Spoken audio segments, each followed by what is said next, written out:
नमस्कार, मैं अमिताभ शुक्ला। लोकसभा के चुनाव जो देश में चल रहे हैं, अब वो एक निर्णायक फेज में आ चुके हैं। सिक्स्थ फेज का, छठे फेज का जो वोटिंग है वो 25 मई को होगा और इसी दिन हरियाणा में भी वोटिंग है। सारे दर्शकों से रिक्वेस्ट है कि वो ज़्यादा से ज़्यादा संख्या में पहुँचें और अपने मत का उपयोग करें। There is nothing like voting in an election that gives you the rights of a citizen, of a enlightened citizen, and और आपका ये अधिकार है और आपको इसका उपयोग करना चाहिए। अब हम हरियाणा पे नज़र रखते हैं। ओवरऑल पिक्चर हरियाणा में क्या निकल के आ रही है, क्या बन रही है। 25 मई को चुनाव हैं, अब कुछ ही घंटे बचे हैं चुनाव के, मतदान के, वोटिंग के, और ओवरऑल स्थिति क्या बन के आ रही है और क्या जातीय समीकरण है और वो कितना रोल प्ले करते हैं इस सारी राजनीति में, हरियाणा की राजनीति में। अब हरियाणा का जो जातीय समीकरण है, जैसा अधिकतर लोगों को पता है, जो डोमिनेंट कास्ट है यहाँ पे वो है जाट्स। जाट जो हैं यहाँ के डोमिनेंट कास्ट हैं और डोमिनेंट कास्ट होने के नाते उनकी जो आबादी है करीब 27% के करीब आबादी है उनकी, और वो प्राइमरीली रूरल एरियाज में हैं, सारे स्टेट में स्प्रेड आउट हैं। और जो एक सोशियोलॉजिस्ट थे एम.एन. श्रीनिवास, जिन्होंने एक टर्म कॉइन किया था डोमिनेंट कास्ट का। डोमिनेंट कास्ट का मतलब ये हुआ जो सोशली और पॉलिटिकली और इकोनॉमिकली जो हावी रहता है, जो डोमिनेट करता है राज्य की राजनीति पे, अर्थव्यवस्था पे और सामाजिक व्यवस्था पे। तो हरियाणा में ये कास्ट जाट हैं। 27% के करीब उनकी आबादी है, सारे हरियाणा में वो फैले हुए हैं। लेकिन भारतीय जनता पार्टी ने जो समीकरण हरियाणा के लिए उन्होंने निकाला, उसमें उन्होंने किसी जाट को मुख्यमंत्री नहीं बनाया। जब 2014 में असेंबली इलेक्शन हुए हरियाणा में और भारतीय जनता पार्टी जीती, उस समय उनका सारा जो फोकस था, the focus was on mobilising the non Jat voters. So this was sort of a polarisation between the Jats and the non Jats. ये और जब भाजपा चुनाव जीती तो मनोहर लाल खट्टर, जो एक पंजाबी खत्री समुदाय से आते हैं, उनको मुख्यमंत्री बनाया गया। पंजाबी खत्री समुदाय हरियाणा में करीब 8% के करीब ये है।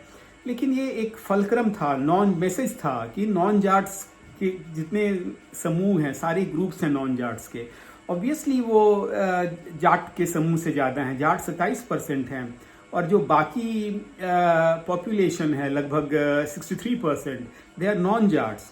So this was a clever strategy of the BJP to polarize the voters between Jats and non-Jats। और उसमें क्या हुआ कि भारतीय जनता पार्टी को सफलता मिली और चुनाव जीतने के बाद पहली बार बीजेपी ने हरियाणा में अपनी सरकार बनाई।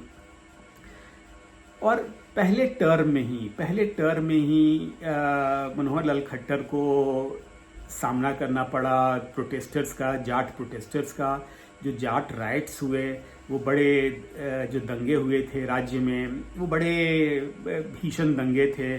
रोहतक उसका एपी सेंटर था। रोहतक वाज द फलक्रम और the AP centre of these protests. और जान और माल का काफ़ी नुकसान हुआ था और कितने गाड़ियों के शोरूम जला दिए गए थे और पुलिस फायरिंग में भी करीब 30 जो डेमोन्स्ट्रेटर्स थे वो मारे गए थे।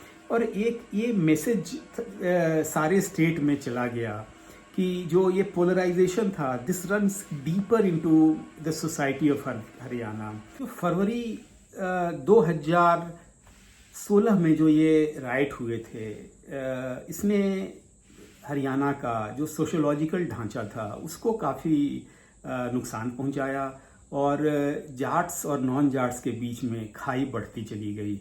उस दौरान तो काफ़ी बढ़ी थी जब प्रोवोकेटिव स्पीचेस भी देने लगे थे कुछ नेता। और इसमें दोनों पार्टियों का कसूर है। कांग्रेस के नेता भी थे और इसमें भारतीय जनता पार्टी के भी नेता थे जिन्होंने खाई को भरने की बजाय उसको बांटने का काम किया। और वहाँ से शुरुआत होती है इस पोलराइजेशन की। हालांकि हरियाणा में ये जो Jats versus non Jats polarisation था, इसकी शुरुआत और भी पहले हुई थी। ये जब भजन लाल मुख्यमंत्री थे, वो जाट नहीं थे, गैर जाट थे, और वहाँ से पोलराइजेशन शुरू हुआ। उन्होंने ये प्रोसेस स्टार्ट किया। वो मुख्यमंत्री रहे, लंबे समय तक मुख्यमंत्री रहे, और राज्य की राजनीति पे उन्होंने काफ़ी दिनों तक वो हावी रहे। वो कांग्रेस में भी रहे, लंबे समय तक रहे, और वहाँ से ये प्रक्रिया शुरू हुई। भारतीय जनता पार्टी ने शायद ये रियलाइज़ किया कि जो जाट समुदाय है उसके बीच में उसकी उतनी पैठ नहीं है, क्योंकि जो रीजनल पार्टी है, लोकदल पहले होती थी, बाद में इंडियन नेशनल लोकदल हो गई, और कुछ हद तक कांग्रेस, उनके नेता भूपिंदर सिंह हुड्डा खुद एक जाट समुदाय से आते हैं। तो जो जाट वोट्स हैं, that was divided between these two, between the Congress and also the variants of Lokdal, Indian National Lokdal and Jannayak Janata Party. There are two variants of Lokdal in Haryana right now, both these parties, and apart from Congress. तो भारतीय Janata party को लगा कि अगर उसे Jat vote ना भी दें तो वो बाकी जो वोट हैं, बाकी कास्ट के वोट से वो सरकार बना लेगी, बना सकती है। तो ये प्रक्रिया वहाँ से शुरू हुई, और ये नायब सिंह सैनी मुख्यमंत्री बनाए गए 3 महीने पहले हरियाणा में, जब मनोहर लाल खट्टर जो एक पंजाबी समुदाय से आते हैं उनको हटा करके। तो शायद भाजपा ने यही ध्यान में रखा। Nayab Singh Saini other backward class की कैटेगरी में आते हैं, और भाजपा ने जो अदर कॉम्बिनेशन है, कास्ट कॉम्बिनेशन, उसके ऊपर फोकस करते हुए इनको अपना मुख्यमंत्री बनाया। और उसी मुख्यमंत्री चेहरे के साथ ये लोकसभा के चुनाव लड़ने जा रही है, और शायद जो अगला विधानसभा चुनाव होगा अक्टूबर के लास्ट में या नवंबर के मध्य में, उसमें भी वही चेहरा रहेंगे। तो हरियाणा का जो कास्ट अरिथमेटिक है वो आप इस तरह से समझें कि भारतीय जनता पार्टी ने नॉन जाट कास्ट को गोलबंद कर लिया है, ऑर्गेनाइज कर लिया है, पोलराइज एक तरह से कर लिया है, और जो बाकी पार्टियां हैं, इंडियन नेशनल लोकदल, जननायक जनता पार्टी और कांग्रेस, खास करके कांग्रेस, इसकी पैठ जाट समुदाय में आज की तारीख में ज़्यादा है। तो ये चुनाव हम उस नज़र से देख रहे हैं। वहाँ पे भी इसका असर पड़ेगा वोटिंग परसेंटेज में, और पूरा जो चुनावी नतीजा होगा उसके ऊपर भी असर पड़ेगा। अब कितना कहाँ पे असर पड़ता है, जैसे आपको एक एग्जांपल में देता हूँ। जो किसान हैं, by and large they come from the Jat community, they are vociferous in their opposition to the Bharatiya Janata party. ये एक कास्ट अर्थमेटिक भी है, प्लस ये जो किसानों के प्रति जो नीति है केंद्र सरकार की, उसके खिलाफ भी है। लेकिन इसमें कहीं ना कहीं कास्ट अर्थमेटिक भी ज़्यादा है, क्योंकि जाट्स को उस तरह से रिप्रेजेंटेशन बीजेपी ने नहीं मिला। हाँ, एक बात जरूर माननी पड़ेगी कि हरियाणा में कोई ऐसा जनाधार वाला जाट नेता बीजेपी के पास कभी रहा ही नहीं कि जिसके थ्रू वो मोबिलाइज कर सकें, सपोर्ट मोबिलाइज कर सकें या उनके बीच में जा सकें। ये एक फर्क पड़ा है भारतीय जनता पार्टी को। कैप्टन अभिमन्यु पिछले सरकार जो थी मनोहर लाल खट्टर की, उसमें मंत्री थे, एक जाट नेता थे, लेकिन अब उनका कोई भी पॉलिटिकल सिग्निफिकेंस नहीं है, ना चुनाव लड़ रहे हैं, ना पॉलिटिकली एक्टिव हैं। तो ये थोड़ी सी एक समस्या रही। सुभाष बराला को भारतीय जनता पार्टी ने, जो खुद जाट समुदाय से आते हैं, प्रदेश अध्यक्ष बनाया, लेकिन उससे भी बात बनी नहीं। जाट समुदाय के बीच में वो पैठ नहीं बना पाए।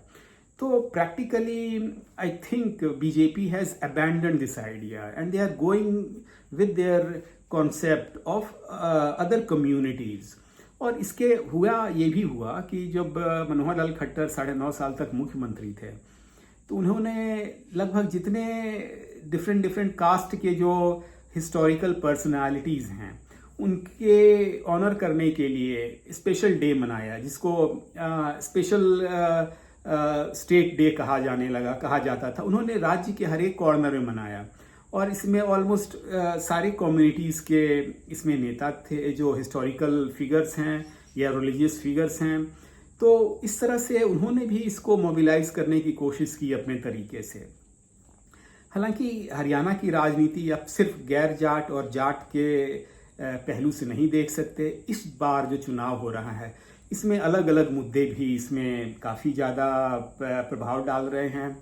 अब जो मुद्दे हैं वो तो अपनी जगह हैं, वो तो रहेंगे ही, लेकिन ये जो गैर जाट का एक समीकरण है। अब जो बाकी जो स्कीम्स हैं, अब जैसे अग्निपथ स्कीम है जो आर्मी में रिक्रूटमेंट का, ये भी कई इलाकों में काफ़ी असर डाल रहा है। हरियाणा से लार्ज स्केल में जो यूथ हैं, यंग हैं, वो आर्मी में जाते रहे हैं।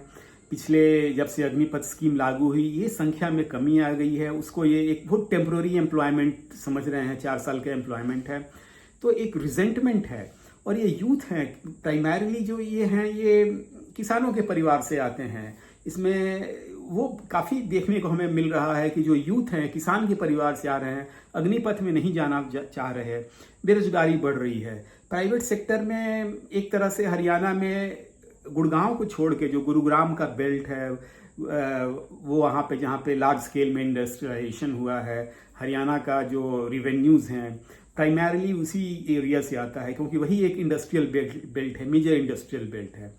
लेकिन वहाँ भी जो नौकरियाँ मिलती हैं वो स्किल्ड इंडस्ट्रियल वर्कर्स को मिलती हैं, ना कि जो नॉन स्किल्ड हैं। इसके चलते वहाँ पे भी उस बेल्ट में जो हरियाणा का मेन इंडस्ट्रियल बेल्ट है, वहाँ बाहर के जो कैंडिडेट्स हैं, बाहर के लोग को एम्प्लॉयमेंट मिल रही है। अब सॉफ्टवेयर सेक्टर है मान लीजिए, वहाँ पे तो स्किल के आधार पे होता है। अब जॉब किसी को दे नहीं सकते unless they have the requisite skills, unless and until they are engineers और they have some technical qualification. तो वहाँ भी जो एम्प्लॉयमेंट हुआ उस तरह से लार्ज स्केल में हुआ नहीं। एग्रीकल्चर अब उतना ले नहीं सकती, लोड ले नहीं सकती। वो डिस्गाइज्ड एम्प्लॉयमेंट एग्रीकल्चर सेक्टर में ज़्यादा दिख रहा है। अगर पिता ऑलरेडी काम कर रहा था और खर्च चला रहा था, अब 2 बेटे भी उसमें शामिल हो जाएं तो उसमें कोई प्रोडक्टिविटी तो बढ़नी नहीं है, कोई ज़्यादा पर एकड़ कोई ईल्ड तो बढ़ना नहीं है, कुछ ज़्यादा होना नहीं है उसमें, वो डिस्गाइज्ड अनएम्प्लॉयमेंट है। तो इसके चलते हरियाणा में पहली बार अब क्या हो रहा है कि लार्ज स्केल में माइग्रेशन हो रहे हैं बाहर के कंट्रीज में, इलीगल माइग्रेशंस हो रहे हैं। कबूतरबाजी जिसको बोलते हैं या डंकी रूट के थ्रू जाते हैं वो हो रहे हैं।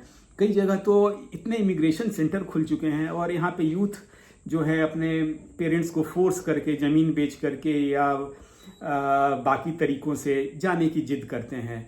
इससे हुआ क्या है कि एक तरह से डिस्ट्रेस हो गया है, एग्रीकल्चर में भी डिस्ट्रेस हुआ है और बाकी जो फिगर्स हैं एम्प्लॉयमेंट के वो काफ़ी हॉरिफिक हैं। जो centre for monitoring of Indian economy है वो लगातार कह रही थी कि हरियाणा में जो एम्प्लॉयमेंट के फिगर्स हैं वो काफ़ी निराशाजनक है। हालांकि मुख्यमंत्री खट्टर इसको नकारते रहे हैं, इस फिगर्स की ऑथेंटिसिटी पे वो कभी भी उन्होंने इसको ऑथेंटिक नहीं माना, इस पे सवाल उठाते रहे।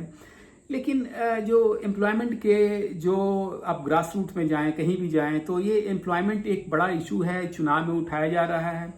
अग्निवीर स्कीम और अनएम्प्लॉयमेंट, ये मुद्दे इस बार चुनावी मुद्दे बने हुए हैं। किसान के मुद्दे तो हैं ही, किसान जो हैं ये प्रोटेस्ट कर रहे थे एग्रीकल्चरल लॉज के अगेंस्ट में, वो अभी भी चल रहा है, काफ़ी हद तक चल रहा है और उनका प्रोटेस्ट जारी है।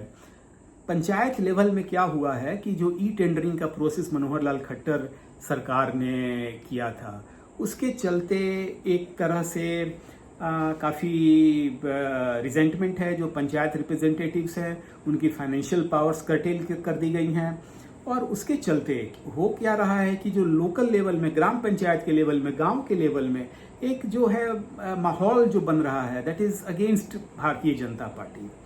खैर एनीवे, जो बीजेपी के फेवर में क्या हो रहा है वो भी हम चर्चा करेंगे। बीजेपी के फेवर में हाँ, एक जो आर्टिकल 370 एब्रोगेट हुआ जम्मू कश्मीर में, उससे एक मैसेज गया है कि नहीं, बीजेपी की सरकार, this government means business, this is a strong government and this can reply to any threats internal और एक्सटर्नल। तो 370 का मैसेज सारे बीजेपी नेता उसके ऊपर कैंपेन कर रहे हैं। They are using article 370's abrogation as an important electoral tool in this election। और ये this sentiment is finding echo amongst the voters. काफ़ी हद तक लोग इसको ये भी कर रहे हैं कि आर्टिकल 370 हटाया। जैसा आपको पता है हरियाणा जो है कैचमेंट एरिया है डिफेंस फोर्सेस का, आर्मी में जाने का, इसीलिए वो जो नेशनलिस्टिक सेंटिमेंट्स हैं दैट इज लार्जली देयर। तो ये भारतीय जनता पार्टी को फायदा कर रहा है।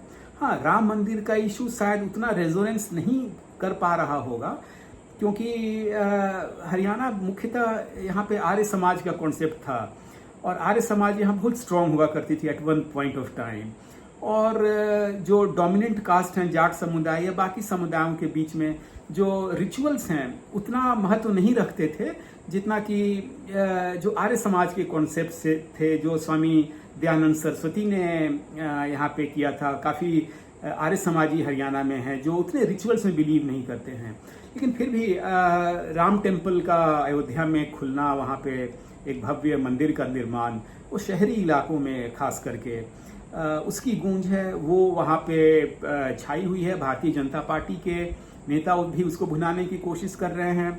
हरियाणा सरकार ने, खट्टर सरकार ने बस सेवा शुरू की कि अयोध्या में आप पिलग्रिमेज पे जाएं और हरियाणा रोडवेज की बसें आपको लेके जाएंगी। तो ये सब एक हद तक, कुछ हद तक इसका भी असर है, रेजोनेंस है।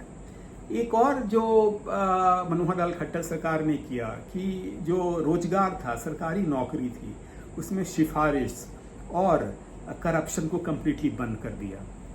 जो बार बार वो कह भी रहे हैं, बिना पर्ची, बिना खर्ची आपने हमने रोजगार दिया है। तो ये तो ट्रांसपेरेंसी लाई है उन्होंने गवर्नमेंट रिक्रूटमेंट में। गवर्नमेंट रिक्रूटमेंट आपको पता होगा, इसके कारण एक भूतपूर्व मुख्यमंत्री ओम प्रकाश चौटाला जेल जा चुके थे 10 साल के लिए, क्योंकि उनके समय में टीचरों के रिक्रूटमेंट में काफ़ी घोटाला हुआ था। जो पर्ची सिस्टम लगा था, यानी कि जिस वो था वो कन्विक्ट हो गए थे कोर्ट से। तो ये जो इशू है कि जो सरकारी नौकरियों में जो ट्रांसपेरेंसी लाई गई है और बिना खर्ची, बिना पर्ची, बिना किसी खर्च के और बिना किसी सिफारिश के और मेरिट के बेसिस पे दी गई है, ये भी गांव में काफ़ी हद तक इसका मैसेज गया है। और लेकिन इसमें दिक्कत यह है कि सरकारी नौकरियां उतनी सरकार दे नहीं सकती है। सरकारी नौकरियां हैं कितनी? तो जब ओवरऑल इकोनॉमिक डेवलपमेंट होगा तभी इस पे सबका असर पड़ेगा। खर्चा, सरकारी नौकरी उतनी है नहीं तो उतना दे नहीं सकते, तो उसकी लिमिटेशंस हैं। लेकिन हाँ, एक जो गवर्नमेंट का इंटेंशन था कि ट्रांसपेरेंसी लाई जाए और उसके थ्रू जॉब दी जाए, इसमें काफ़ी हद तक सफल हुई है। जो सरकार में ट्रांसपेरेंसी आई वो भी काफ़ी हद तक जनता को पसंद आई। यहाँ पे जो खासकर एजुकेटेड जो हैं लोग हैं, उनमें एक हर एक चीज़ ऑनलाइन हो गया, पोर्टल सिस्टम से काम किया। हालांकि विपक्ष इसके खिलाफ बोल रहा है कि ये पोर्टल की सरकार है, जनप्रतिनिधियों को दूर कर दिया गया है, लेकिन फिर भी कुछ हद तक उससे ट्रांसपेरेंसी आई गवर्नमेंट के वर्क में, फंक्शनिंग में और कार्यकलाप में। तो ये सब चुनावी मुद्दे अब कितना असर डालेंगे, अब तो जनता के हाथ में है। 25 तारीख को चुनाव है, जनता 10 सीटों पे वोट करेगी। 10 सीटों में आपको फिर बता दें, भारतीय जनता पार्टी सारी सीटों पे चुनाव लड़ रही है, 10 के 10 सीटों पे चुनाव लड़ रही है। यहाँ पे कांग्रेस और आम आदमी पार्टी के बीच में अलायंस हुआ है, 9 सीटें कांग्रेस लड़ रही है और एकमात्र कुरुक्षेत्र की सीट आम आदमी पार्टी को इस अलायंस में दी गई है। जननायक जनता पार्टी और इंडियन नेशनल लोकदल भी चुनाव लड़ रहे हैं, लेकिन वो 1-2 सीटों को छोड़ करके कहीं वो चुनौती देने की स्थिति में नहीं है।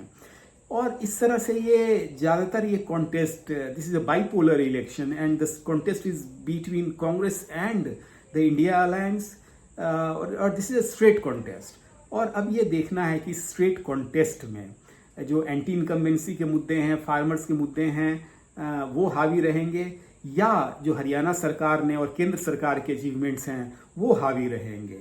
जनता ने अपना मन लगभग बना चुकी है और वो वोटिंग डे का बेसब्री से इंतजार कर रही है। और वोटिंग करने के बाद सारी देश की निगाहें 4 जून को लगी रहेंगी, 4 जून की तरफ, जिस दिन रिजल्ट आएगा। और उसी दिन हमें शाम तक, दोपहर के बाद इंडिकेशन मिल जाएगा कि कौन हरियाणा में से जीतता है 10 सीटों में और देश में कौन सरकार बनाता है। और उसके बाद से जो रास्ता खुलेगा वो विधानसभा का होगा। हरियाणा में अगले 3-4 महीने में विधानसभा के चुनाव होंगे और लोकसभा का चुनाव ये दिखाएगा कि which way the political wind is blowing, जो राजनीतिक हवा है वो किधर बह रही है और ये कहाँ लेकर के जाएगी। चैनल देखने के लिए धन्यवाद। कृपया आप अपने राय और सुझाव हमें दें, कमेंट सेक्शन में जाएं and please comment and give your opinion about the content of this channel and about the likely outcome in Haryana. Thanks for watching.